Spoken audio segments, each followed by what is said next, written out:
83 का world cup जीते हैं, वो 92 का वर्ल्ड कप जीतते हैं। इमरान जी जाते हैं पॉलिटिक्स में, एक दिन प्राइम मिनिस्टर बनना चाहते हैं पाकिस्तान के। आपने कभी सोचा कि आप भी इतने लोकप्रिय क्रिकेटर हैं, कम से कम हरियाणा के चीफ मिनिस्टर बन जाते हैं, देश का छोड़ दीजिए? राजदीप अच्छा मजाक कर लेते हो, कोई बुरी बात नहीं। सोच में कोई बुरी नहीं है, सोच होनी चाहिए। सोच में तो अगर सोच नहीं होगी तो आप आगे कैसे बढ़ सकते हो। लेकिन कभी किसी ने ऑफर किया था आपको? अगर किया भी हो, जब आपकी जहनी तौर पे आप वो लाइन नहीं पकड़ने चाहते तो आप उस बस में चढ़ना ही नहीं चाहते, तो आप जाओगे कहां पर? और मैं ये नहीं कहता कि हर एक फेमस आदमी को पॉलिटिक्स में जाना चाहिए। आपकी सोच होनी चाहिए और सोच बेहतरी के लिए होनी चाहिए। आप किसी तरफ भी काम कर सकते हो, शायद कोई पॉलिटिक्स में कर सकता है, कोई चैरिटी के लिए कर सकता है, कोई बाकी काम कर सकता है। तो मुझे लगता है कि मेरी सोच सही नहीं हो सकती पॉलिटिक्स के लिए, क्योंकि मैं शायद, इमरान पॉलिटिशियन है लेकिन मैं तो सीधा मुंह पे बोल देता हूं, चाहे आपका बॉस हो, अगर गलत है तो गलत है। लेकिन पॉलिटिक्स में ऐसा नहीं चलता। तो कहीं पर मुझे लगता है कि नहीं, मैं बाहर ही ठीक हूं, I can still give my opinion, मैं अपनी बात कह सकता हूं। इमरान, पॉलिटिक्स और क्रिकेट में सबसे बड़ा फर्क क्या है? Which has been the more satisfying innings? आपकी पहली इनिंग क्रिकेट फील्ड पर या दूसरी इनिंग जहां आप एक दिन जरदारी और भुट्टो के साथ लड़ रहे थे, दूसरे दिन शरीफ के साथ लड़ते हो, कहीं स्टेज से गिर जाते हो? सबसे सारे मैं एक पहले बेसिक सवाल पूछता हूं, और जो मैंने अपने से पूछा कि मेरा जिंदगी दुनिया में आने का मकसद क्या है। ये पहले एक क्वेश्चन है जो सबको पूछना चाहिए। और वो मकसद ये है कि अल्लाह जितना भी इंसान को देता है उस पर जिम्मेदारी डाल देता है कि वो लोगों के लिए क्या करता है। ये मेरा मकसद है। अगर ये मकसद है तो क्रिकेट से मुझे बड़ी फेम मिली, मुझे कोई काम करने की जरूरत नहीं थी। अल्लाह ने वैसे ही इतनी इज्जत दी अपने मुल्क में, तो मुझे तो हॉस्पिटल, मेरी वालदा की वजह से मैंने एक हॉस्पिटल बना लिया, फिर मैं यूनिवर्सिटी बनाई, फिर अब इंशाल्लाह दूसरा हॉस्पिटल हमारा खुल रहा है 29 को पेशावर में। तो मैं ये भी कर सकता था, लेकिन मैं आपको सिर्फ एक एरिस्टोटल की एक सेइंग पे रखता हूं कि आंसर, उससे आपको जवाब मिल जाएगा कि पॉलिटिक्स में अगर तो करियर के लिए आना है, जो कपिल बात कर रहे हैं, अगर मुझे कोई कहना कि पॉलिटिक्स को एज ए करियर लो, तो मैं अपने आप को गोली मार लूं, क्योंकि इससे मुश्किल करियर, यानी कौन आदमी जाके लोगों से वोट मांगता फिरे, कि लोगों को खुश करता फिरे, आगे पीछे गलत मलत काम करता फिरे, ये कौन आदमी, यानी कोई नॉर्मल आदमी तो नहीं करता ना ये। और मेरी तरह का जिसको अल्लाह ने सब कुछ दे चुका है, मुझे जरूरत है किसी के, मैं क्यों किसी के पास कोई मांगने जाऊं जब मेरे पास सब कुछ है। लेकिन एरिस्टोटल की एक सेइंग है, उसने कहा कि if there is injustice in a society, every citizen will go into politics except two types, the selfish and the timid. बुज़दिल और डरपोक लोग और खुद गर्ज पॉलिटिक्स में नहीं जाएंगे। लेकिन अगर जुल्म हो रहा आपके माशरे में, तो सबकी जिम्मेदारी होती है शहरियों की जाके जुल्म को रोको। मेरे माशरे में जुल्म है, you know, I just give you an example. 50% मेरे मुल्क के बच्चे जो हैं वो अपने पूरे कद पे नहीं पहुंचेंगे, because they don't get nutrition, खाना नहीं मिलता। आधे लोग गुर्बत की लकीर से नीचे, हर 20 मिनट पे औरत मरती है डिलीवरी पे। इमरान खान आराम से अपना बादशाह की तरह बैठा रहा, मुझे तो कुछ करने की जरूरत नहीं है। लेकिन ये मेरी एज ए सिटीजन मेरी जिम्मेदारी है, क्योंकि अल्लाह ने मुझे इज्जत दी है। मैं कम से कम कोशिश करूं प्राइम मिनिस्टर बनने की। क्या बड़े पाकिस्तान में प्राइम मिनिस्टर बन के आए हैं, गए हैं, कौन परवाह करता है प्राइम मिनिस्टर की? मुझे अल्लाह इज्जत देता है, उन सबसे ज्यादा मुझे प्राइम मिनिस्टर ना बने हुए अपने मुल्क में लोग इज्जत देते हैं। तो प्राइम मिनिस्टर बनना ऑब्जेक्टिव नहीं है, प्राइम मिनिस्टर बन के कुछ करना ऑब्जेक्टिव है, और वो है इंसानियत।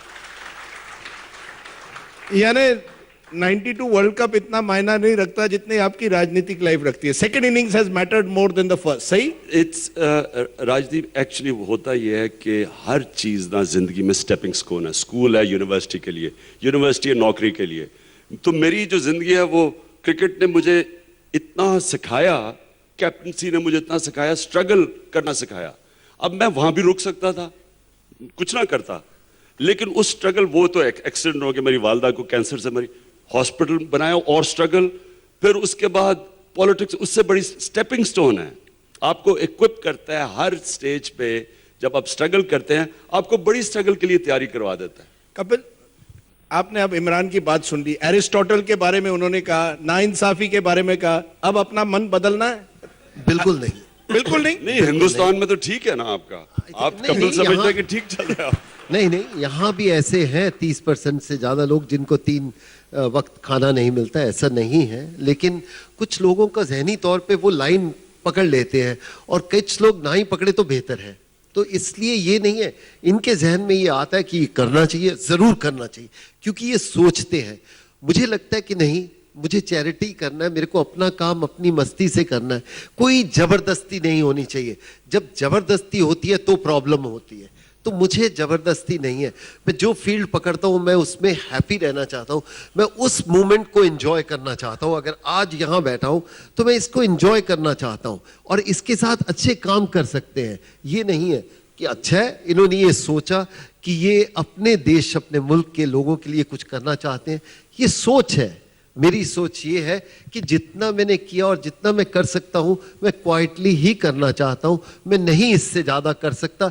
अगर करूंगा तो जो कर भी रहे हैं उनका भी फायदा नहीं होगा। तो मेरे लिए अपनी अपनी सोच है। मैं नहीं कहता किसी को मत जाओ पॉलिटिक्स में, और मैं नहीं कहता पहले ज़हनी तौर पे आप सोच लो कि आप करना चाहते हो या नहीं करना चाहते। आप दोनों ने बहुत बड़ी बातें आज कही है। मैं ऑडियंस के तरफ आता हूं, क्योंकि कई ऐसे लोग हैं जो इमरान और कपिल के लेजेंड पर एक तरह से उन्होंने देखा है, क्रिकेट के प्रेमी है। आप बताइए, सवाल पूछिए, डायरेक्ट छोटा सवाल पूछिए। विक्रांत, दोनों से सवाल है। अगर हम test all time India Pakistan 11 चुने तो उसका कप्तान कौन होगा? हम तो पूरी चुनने वाले हैं आज पूरी नहीं, उसका टीम चुनने कप्तान अगर दोनों अभी से वाले। हाँ, तो शुरू करते हैं। इमरान खान। इमरान खान बिल्कुल, कप्तान। बिल्कुल। चलिए शुरू करते हैं कि अगर इंडिया पाकिस्तान ऑल टाइम 11 चुननी है, जैसे विक्रांत ने कहा है। विक्रांत, आपने शुरू किया कप्तान से, तो कप्तान इमरान हो गए। ओपनिंग बैट्समैन चुनिए। बेस्ट टेस्ट टीम आज चुनते हैं। I think- best team test. कोई उसमें कोई क्वेश्चन भी नहीं उठ सकता, गावस्कर के अलावा कोई हो सकता है। नंबर 2, उनके साथ कोई ओपनिंग बैट्समैन? फिर काफी प्लेयर आ जाते हैं आपके। पाकिस्तान से भी 2-3 ऐसे प्लेयर आए हैं जो ओपनिंग में बड़ा। वरिंदर सहवाग ने जो क्रिकेट को तब्दील किया, शायद उसको कहते थे जहनी तौर पे कि ये यार वनडे का प्लेयर है। जब उसका ट्रैक रिकॉर्ड देखो, शायद बड़े से बड़ा बॉलर उससे डरता था। तो इसलिए मुझे ये लगता है कि combination of technically so sound and so ruthless, nobody can be better than Varinder Sehwag. तो गावस्कर और सहवाग को हमने कर दिया एक तरह से इस टीम में। क्या आप मानते हैं Sachin Tendulkar the best batsman that you have seen in the sub continent, या आप गावस्कर या जहीर अब्बास या किसी और को मानते हैं? देखिए, मैं अब कोई डिप्लोमेटिक नहीं हो रहा, मैं आपको अपने सही व्यूज दे रहा हूं कि एक याद रखें कि गावस्कर जिस तरह की बॉलिंग खेले हैं वो सचिन नहीं खेले। जो वेस्ट इंडीज के अगेंस्ट सुनील गावस्कर और कपिल मुझे बैकअप करेंगे कि ऐसा फास्ट बॉलिंग अटैक कभी आया ही नहीं है तारीख में। मैं आपको एक मिसाल देता हूं कि 4 तेज बॉलर उनके टीम में थे जो चारों मैच विनर्स थे। एक मैच विनर था ये जॉनसन ऑस्ट्रेलिया का, इसने एक मैच विनर ने 5-0 ऑस्ट्रेलिया को सीरीज जिता दी थी इंग्लैंड से, एक ने। उनके 4 मैच विनर्स थे इस तरह के, और 2 बाहर बैठे हुए थे। और जो एक बाहर बैठा हुआ था सिल्वेस्टर क्लार्क, उसने अकेले ने जाके साउथ अफ्रीका को हरा दिया एक बॉलर ने। तो वो इतनी फायर पावर कभी आई नहीं है।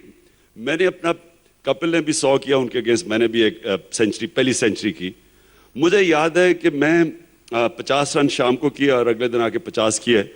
तो वो मैं 50 रन जो किए, वो मैं शाम को आया, नहाया और मैं 10 घंटे सोया, क्योंकि इतना मेंटल स्ट्रेस था कि 2 तेज बॉलर आ रहे हैं, वो उतरते हैं, फिर 2 तेज और आ जाते हैं। ऐसे कभी, यानी आप गावस्कर को तेंदुलकर से बड़ा क्रिकेटर मैं फिर से कहता हूं, सुनील गावस्कर उस एरा के खेले हुए हैं जब उनको इस बॉलर के अगेंस्ट खेलना पड़ता था। फिर उधर लिली टॉमसन थे, lily arguably one of the best fast bowlers. फिर जहीर अब्बास को कभी याद रखें कि अगर वो जहीर अब्बास, ये जो अब मैं कोई बॉलिंग देखता हूं, कपिल बेयर विटनेस करेंगे इस चीज पे कि ऐसी टाइमिंग सचिन में थी या जहीर अब्बास में मैंने ऐसी टाइमिंग देखी है जो बैट बॉल टाइम करते थे। तो उनको तो ये ऐसी बॉलिंग मिली नहीं, तो इसलिए जहीर को भी मैं बहुत हाई रेट करता हूं। अब माजिद खान थोड़ी देर के लिए अपनी 70s में पीक में वो भी बहुत थे, पाकिस्तान से मैं बात कर रहा हूँ, और जहीर और माजिद, ये दो हमारे, और फिर जावेद मियांदाद। और अगर best fast bowler produce by सब कॉन्टिनेंट, क्या आप कहेंगे वसीम अकरम? नंबर 1 विदाउट एनी डाउट, उससे बेहतर शायद दुनिया में नहीं मैंने देखा एज ए गेंदबाज। वसीम अकरम ऐसा बॉलर मिलता था कि अगर उसको नजर आ जाए कि मैं मैच जीत सकता हूं, तो उससे डेंजरस बॉलर कभी पैदा हुआ भी नहीं और होगा भी नहीं, क्योंकि वो उसमें वो आर्ट था। आई थिंक वकार यूनिस 100% हर बॉल पे देता था, जो वसीम नहीं देता था। वसीम इंतजार करता था मैं कब बैट्समैन की आंख में थोड़ा बहुत डर देखूं। और तीसरा इमरान। आई थिंक ये 3 गेंदबाज, मैं शुएब को भी मानता हूं पर मैं इन तीनों से आगे नहीं रख सकता उसको। और विकेट कीपर अगर ले इस टीम के? आप कपिल, मेरे ख्याल में धोनी, मेरे ख्याल में बड़े धोनी। मैं उसको बहुत हाई रेट इसलिए करता हूं क्योंकि वो मुश्किल वक्त का प्लेयर है। देखिए, एक होता है फ्लैट ट्रैक बुली, आसान विकेटों का प्लेयर, एक होता है मुश्किल विकेटों का और अच्छी बॉलिंग का प्लेयर। इसलिए बाय द वे वो थोड़ी देर के लिए शाइन करते थे, लेकिन कपिल बेयर विटनेस करेंगे, मोहिंदर अमरनाथ भी अच्छी बॉलिंग को बहुत अच्छे बैट्समैन थे, ज्यादा देर। और अगर स्पिनर ले, एक कोई स्पिनर? आई थिंक अगर ट्रैक रिकॉर्ड देखें तो I think Anil Kumble in the end take the lead, because कहना बड़ा आसान है, ऑकवर्ड था, लगता नहीं था इतना है। जब शुरू किया उसने खेलना तो मुझे नहीं लगता था कि ये 300 400 विकेट लेगा, 500 600 विकेट लेता है। तो आप कह सकते हैं किसी प्लेयर के पास इतना दम है जो लगातार लेता रहे, तो मेरे हिसाब से वो बहुत बढ़िया। पुराने क्रिकेटर्स की इन्होंने बात की, मेरे जहन में सिर्फ एक ही पुराना क्रिकेटर आता है, जो है वो वीनू मनकट। जो उनके पास थी शायद मैंने किसी ऑलराउंडर के पास नहीं देखा, बैटिंग करने की एबिलिटी और गेंदबाजी करने की एबिलिटी। तो मेरे हिसाब से तो वो कोई भी टीम बने, मैं उनको अपनी टीम में रखना चाहता हूं। यानी ये इंडो पाक 11 अगर बनती, कपिल देव, इमरान खान, नहीं। सचिन तेंदुलकर, नहीं आप तो हैं ही टीम में, इमरान खान, कपिल देव, सचिन तेंदुलकर, गावस्कर, जहीर अब्बास, धोनी, अकरम, ये सब एक टीम में आते तो दुनिया को हराते कि नहीं? राहुल द्रविड़ भी है।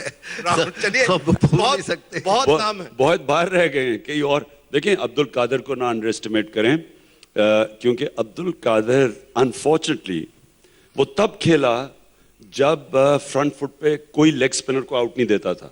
अब जो मैंने शेन वॉर्न को विकेटें लेते देखी हैं, और मैं यहीं था वर्ल्ड कप में, आपके बल्कि आपके साथ ही थे जब विव रिचर्ड्स भी थे और राणा टुंगा भी थे।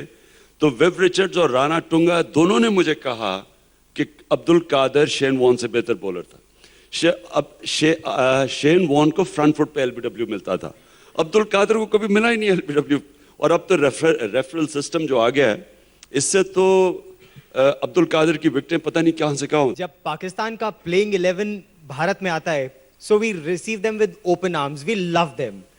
लेकिन एक प्लेइंग 10 भी आता है पाकिस्तान से कई बार, जैसे मुंबई में आया था 26-11, and that kills us, that hurts अस।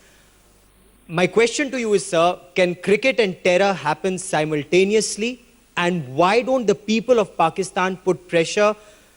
पाकिस्तान के लोग, पाकिस्तान की आवाम, आप जैसे बड़े लोग, क्यों नहीं पाकिस्तान की हुकूमत पर यह प्रेशर डालते कि वो India centric terror, Hafiz Saeed को बंद करें, लश्कर तैयबा को बंद करें, इंडिया सेंट्रिक टेरर बंद करें? मैं जी थोड़ा सा इस क्वेश्चन को थोड़ा अनफेयर समझता हूं कि देखिए, हर माशरे के अंदर ना, तो आप दुनिया में कोई इंसानी माशरा देख लें, उसमें अवाम मॉडरेट होती है, दो एक्सट्रीम्स के ऊपर एक तरफ लिबरल होते हैं, एक तरफ इंतहा पसंद होते हैं। ये कोई माशरा, यूरोप में देख लें, थोड़े से रेफ्यूजीज आते हैं, वहां उनके इंतहा पसंद राइट विंग रेसिस्ट तैयार हो जाते हैं कि सबको निकालो। अब मुझे ये बताएं कि डोनाल्ड ट्रंप से ज्यादा आपने कभी आदमी देखा जो कहता है कि मुसलमान सारों को निकाल दो या उनको करो? तो यानी हर माशरे में ऐसे लोग होते हैं। इसलिए एक माशरे को जज करना कोई क्या मैं कहूँ, इंतहा पसंद या ये नॉर्मल लोग नहीं होते जो इस तरह की हरकतें। अब पाकिस्तान में हमारे सूबे में जिधर गवर्नमेंट है, उन्होंने स्कूल के बच्चों को 150 स्कूल के बच्चों को इधर से एक्सिक्यूट किया। तो ये किस तरह के जहन होंगे? इनसे जज करना एक पूरे 20 करोड़ लोगों को, ये थोड़ा सा अनफेयर है। क्योंकि किसी पाकिस्तानी को जब मुंबई हुआ, मैं कोई पाकिस्तानी नहीं जानता जिसको तकलीफ नहीं हुई। मैं आपको यकीन दिलाता हूं कि जिसमें थोड़ी सी भी इंसानियत हो, वो लाइव कवरेज आ रही थी, जिस तरह 9/11 की 9 कवरेज आ रही थी, जिसने भी ऊपर से छलांगे, वो जब जल रही थी बिल्डिंग, नीचे लोग गिर रहे हैं, जिसमें भी इंसानियत हो उसको तो तकलीफ होती है। तो माशरे में ये जो बीमार लोग होते हैं, इनसे ना जज करें माशरे को। मैं क्यों हमेशा समझता हूं कि हिंदुस्तान से हमारे ताल्लुकात अच्छे होने चाहिए? क्योंकि मैं जब पहली दफा आया हिंदुस्तान, तो हम तो पार्टीशन के फर्स्ट जनरेशन थे। लाहौर में जितने जो कत्लेआम हुई बॉर्डर्स पे, कोई जो माइग्रेंट्स आए, शायद ही कोई था जिसका कोई रिश्तेदार कत्ल ना हुआ और लोग ना मरे हो। तो हम तो एक हेट्रेड में बड़े हुए थे हिंदुस्तान की। उसी तरह जो वहां से इधर लोग आए थे, वो हेट्रेड में बड़े हुए थे। उनके एक पार्टीशन में यानी लाखों लोग मारे गए थे और बड़ी बुरी तरह मारे गए थे। लेकिन मैं जब हिंदुस्तान में क्रिकेट खेली, मैंने जब कपिल देव, सुनील गावस्कर, इनसे दोस्ती, मेरा जो बेस्ट फ्रेंड ऑक्सफोर्ड में था वो हिंदुस्तानी विक्रम मेहता थे। तो हमने जब कांटेक्ट हुआ तो रियलाइज किया कि हमारी तो तारीख एक है, हमारे लोग एक है, कल्चर एक है, हम गाने एक सुनते हैं, फिल्में। तो उसके बाद तब चेंज आता है। जब आप लोगों को कट ऑफ कर देंगे तो ये तो और बढ़ा देंगे, आप वो नफरतें बढ़ाएंगे। ये आंसर नहीं है ये कि क्रिकेट बंद कर दो क्योंकि किसी ने कुछ किया। आप क्रिकेट खेलें, लोगों बढ़े, और खुद ही इनको हम आइसोलेट करेंगे। लोग, पाकिस्तान में कंसेंसस है कि हम इन लोगों को आइसोलेट करें। Please give a very big hand to these two legends of the game, Imran Khan Niazi and Kapil Dev Nikhanj.